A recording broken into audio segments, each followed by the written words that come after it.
I'm just enjoying the remnants of our fire from an evening well spent.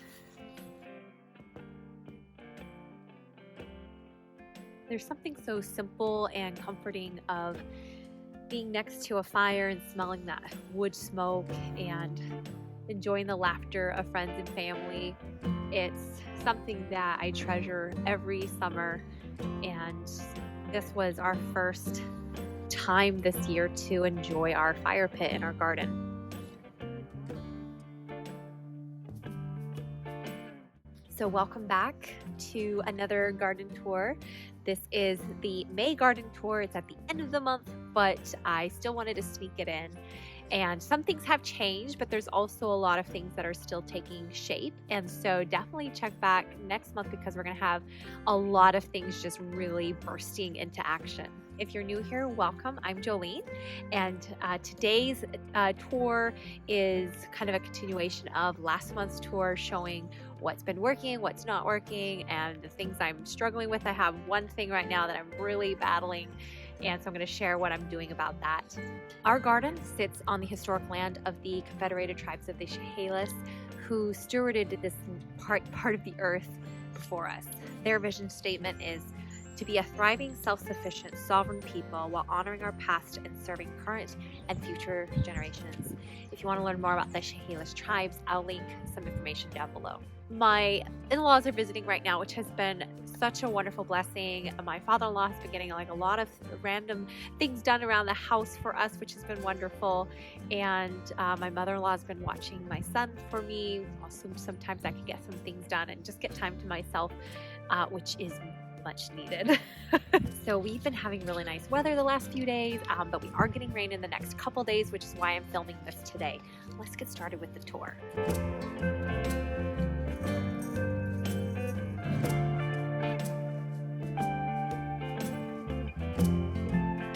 This is our asparagus bed, which you can see here's an asparagus plant right here, which I am just letting grow. This is what they look like usually the first year, or these really spindly fern-like, or not fern-like, but these little spears. And in the next couple years, they'll get thicker and thicker as they grow. And you can see I have a couple flowers planted along here. We have a marigold.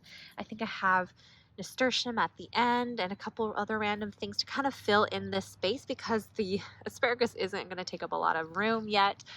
And I also have some potatoes growing, which is not my plan. Last year in this bed here, we had planted some potatoes, and I knew that the following year I was going to be planting asparagus. When you grow potatoes, it is inevitable that you're always going to have some potatoes that you miss. And those potatoes will oftentimes sprout and start growing, which is sometimes really wonderful, and you get some volunteer plants.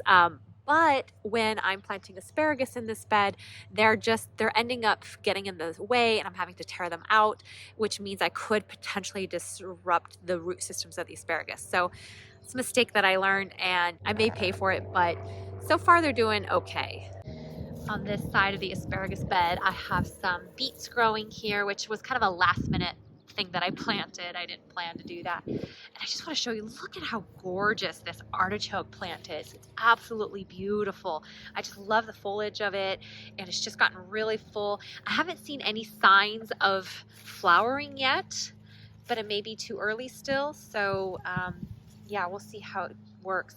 And I have the other one right over there. And this bed here also has asparagus, and then I attempted to grow some cilantro along here, but the slugs ate it. So this year I've had a really big slug problem, and last year I had a slug problem as well, but this year it's like really out of control, and I didn't do much at the beginning of the season knowing that I had slugs last year, and I should have taken steps to try to bring the curve down, and I didn't do that. And so now it's kind of like full-on war, and I have several things in my arsenal that I'm starting to use, and I'm going to be putting out a video on my reviews on the different products that I'm using. But one of the main things I'm doing right now is I'm just coming out like not every night, but like several nights a week, and just with a bucket of soapy water and just finding the slugs and putting them in it.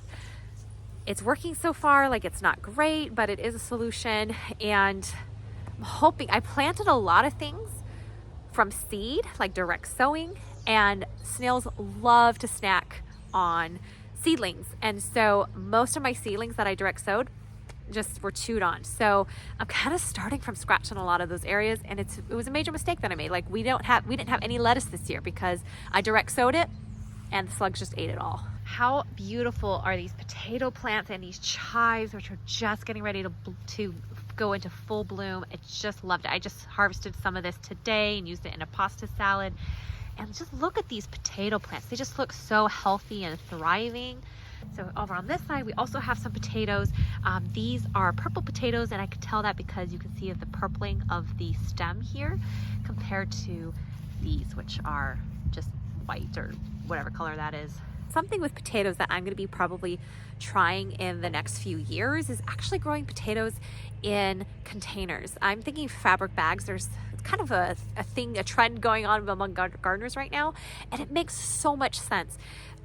Just in the fact that when you dig up your potatoes, you always end up leaving some, and then they can sometimes really disrupt whatever you're planting there the next year, and you're always getting these volunteers. When you put them in bags, you don't have that issue. Also, you can store them in the bags outside forever. Like, you don't have to necessarily harvest them, and it's easy harvesting. You just tip the bag over and dump them out.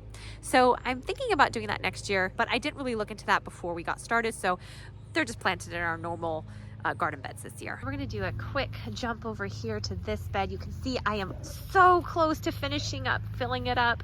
I am planting corn in this bed, and obviously none of the corn has come up yet. So waiting for that. It will probably need to get warmer before I start really noticing some corn. And then on that side over there, I have a really exciting plan for that involving some sunflowers and a windmill. So stay tuned, because by the next garden tour, we're gonna have that. So over here, I have my onions, which are looking fantastic. At the end here, I have some salvia that's still thriving. Here's my attempt at growing carrots. I have had terrible luck the last few years growing carrots. They have a really poor germination rate, kind of a bad rap for beginner gardeners, and I can see why. Like, it's been really challenging. But yeah, you can see I have a few here. The slugs came and chewed on quite a few of these, as you can see. So I think that was part of my issue, and so hopefully these will actually do okay. Over here I have my peas, which once again, not as many germinated, or maybe the slugs got to them, but they're taking forever to grow. So I'm hoping with the warmer weather we might get a kind of a jump in the growth. And we have some pak choi, which is starting to bolt, so I may be harvesting this sooner than I planned. Once again, slug damage. And some beautiful Swiss chard coming up here, and our radishes, which we've been harvesting. So just check that out. Beautiful. Love it. Oh, and there's once again some slug damage on that. Along this part of the trellis here, I have a buttercup burgess squash growing. This is my first year growing squash up a trellis, and I'm really excited. I'm hoping it's going to work out just fine. I've seen other people do it, so I know it can be done. And sadly, once again, I have a casualty of the slug. It's only eaten one so far. I'm putting eggshells around this tonight. That is one thing you can do to stop slugs from eating on your stuff. The shells are sharp, and so they tend to just turn around and go away. Also in this bed, I am trying out grass clippings as a mulch, because I in the past have used straw as mulch, and although I've really enjoyed using straw, the straw that I got this year is not great. I think they had to ship it from the other side of the state, and it's like really long bunches, and so like it's hard to like get around things. Like, it just kind of is, I don't know, it's just bulky, and I'm getting a lot of weeds, like grass and stuff growing up in the beds that's coming from the straw. So I think there's some weed seeds in it more than I remember having in the past. Plus it was more expensive, so that's another reason. I was like, you know what, grass clippings are free. Like, we are cutting our grass all the time.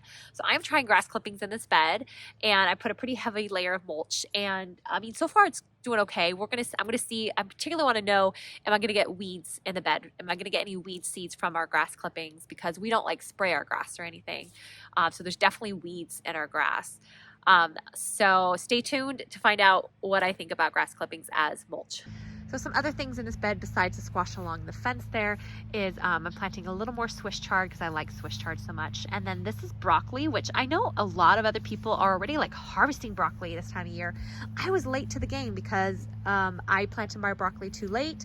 So I actually went to the nursery and bought these, which by the way, there is nothing wrong with buying starts from a nursery. I do it every year because things fail, or I'm like, you know what, I really want to plant this. And you can see here, this is the one broccoli that I planted from seed, and yeah, it's not looking so hot, but I'm gonna keep it in there. Maybe it will do okay. Got some marigolds and then basil. And then along here, you can see I have some onions that I planted from seed. This is my first year planting onions from seed. I'm giving it a try. We have so many onions planted. I got some here. I have some over there. I have some in that bed. I have a couple in this bed. And then I have some all along. Actually, no, I think I planted leeks in this bed. Which, let's talk about this bed here. If you're new to my channel, you may not know, but I have a really awesome tomato trellising system that I have a couple videos on. If you go to a playlist called, I think it's called Everything Tomatoes, I have all the information on how we built this trellis. I'll show you in just a minute. And I learned this from Next Level Gardening, and he showed how to make this, and his one video on growing tomatoes is like super popular, several million views, so you may have seen it already. And we've had really good luck with it. Yes, once in a while the tomatoes will get really heavy and like they'll pull the string, or we'll get a big strong wind and it'll knock our tomatoes over. So we have had a few kind of hiccups along the way, but in general this has worked really, really well for us. Let me show you. So here's our system. We have two 2x4s on each side, and then one going across with these smaller 2x2 boards going across the top. We tie a string at the top, bring it down, and then when I plant my tomatoes, I plant them the string down in with the tomato, and then I'll probably actually end up putting a fabric staple here just as for extra security.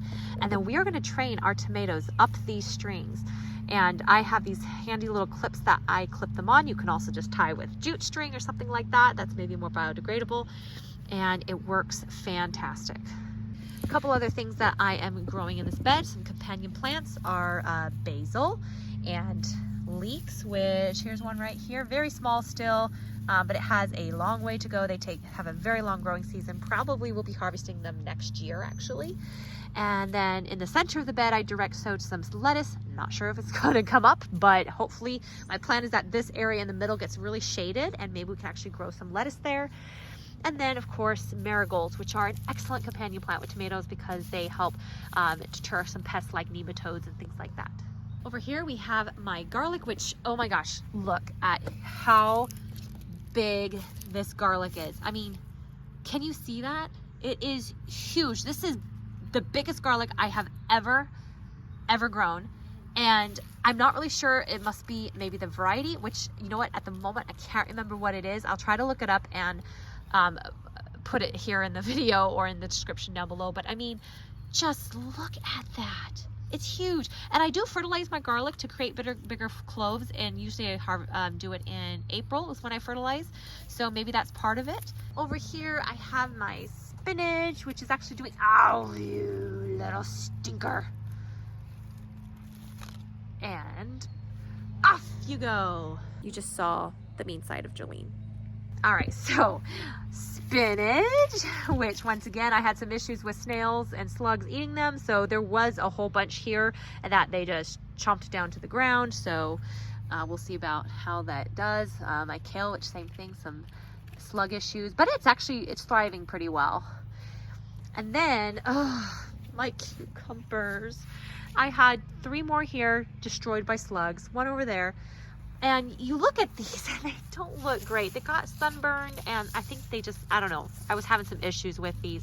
But the new leaves are looking good, so I think there's hope.